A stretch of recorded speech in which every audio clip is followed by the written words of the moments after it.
Mindoro, ito ang ulat panahon ni Moses, ang inyong bantay panahon ng bagong henerasyon. Mula sa datos ng Project Moses powered by Genesis, hatid namin ay lokal na ulat panahon sa oras na ito. Ako si Engineer Jonal Mini, ang inyong weather correspondent ngayong araw. Ayon sa huling weather update ng Pag-asa, bahagyang humihina ang epekto ng southwest monsoon o habagat at ito ay umiiral na lang sa western section ng northern Luzon. Asahan na walang malawakang pag-ulan sa malaking bahagi ng bansa, kaya may tsansa ng maaliwalas na panahon.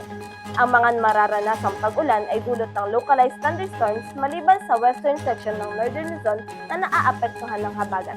Ganon din, walang inaasahang sama ng panahon sa loob at labas ng Philippine Area of Responsibility. Mapapansin sa satellite image na ang probinsya ay may mainit at maaliwalas na panahon, ngunit may tsansa pa rin ng hindi inaasahang pag-ulan lalo na sa hapon dulot ng localized thunderstorms. Kung kaya't patuloy na nakapagtatala ang Project Moses powered by Genesis ng aktwal na datos ng panahon, particular sa heat index at cumulative rainfall amount gamit ang site-specific localized weather stations sa bayan ng Victoria at ng Nauhan. Sa nakalipas na 6 na araw, ang heat index na naitala ay umabot sa 37 hanggang 43 degrees Celsius. Naitala ang pinakamataas na heat index noong Biyernes, June 5 na umabot sa 43.3 degrees Celsius, habang ang pinakamababa ay kahapon, June 9 na nasa 37.5 degrees Celsius. Gayun din, nakaranas tayo ng mga pag-ulan na umabot sa 21.6 mm kung saan ang pinakamalakas na naitala ay umabot sa 16.20 mm noong Lunes, na dulot ng localized thunderstorms.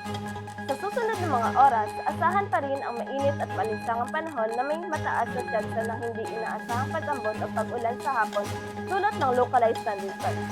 Pinapayuhan ang lahat na magdala ng payong o kapote. Paalala, para sa mga may nakatakdang outdoor activities ngayong Biyernes at weekend, tingnan muna ang lagay ng panahon. Huwag kalimutang magdala ng payong o sombrero kontra init o ulan. Maaari rin gumamit tayo ng pamaypay o mini-fan kapag sobrang init o kaya naman ay brownout. Sa mga motorista, mag-ingat sa pagmamaneho lalo na sa mainit at makalikabok na kalsada, ganun din kapag madalas ang daan dulot ng pag-ulan. Magsuot ng preskong damit at panatilihing hydrated sa pamamagitan ng regular na pag-inom ng tubig. Dulot din ng pabago-bagong panahon, pinapaalalahanan ang lahat na mag-ingat at protektahan ang sarili upang makaiwas sa sipon, ubo at lagnat. Para naman sa ating mga magsasaka, mahalagang alamin muna ang lagay ng panahon bago magsagawa ng mga gawaing pangbukid tulad ng pagbubungkal ng lupa at iba pang aktibidad sa sakahan. Ang datos na kinokolekta ng Project Moses powered by Genesis ay mula sa aktwal na developed weather station na nakatayo sa Minso Main Campus. Ito ay site-specific at nagpapakita ng aktwal na kondisyon ng panahon sa lokasyon. Iyan muna ang ating weather update. Muli, ako si Engineer Jonal Mini at ito ang ulat panahon ni Moses, ang inyong bantay panahon ng bagong henerasyon. Upang hindi mahuli sa lagay ng panahon, huwag kalimutang bisitahin ang aming official website sa projectmoses.minso.edu.ph at aming official Facebook page na Project Moses powered by Genesis.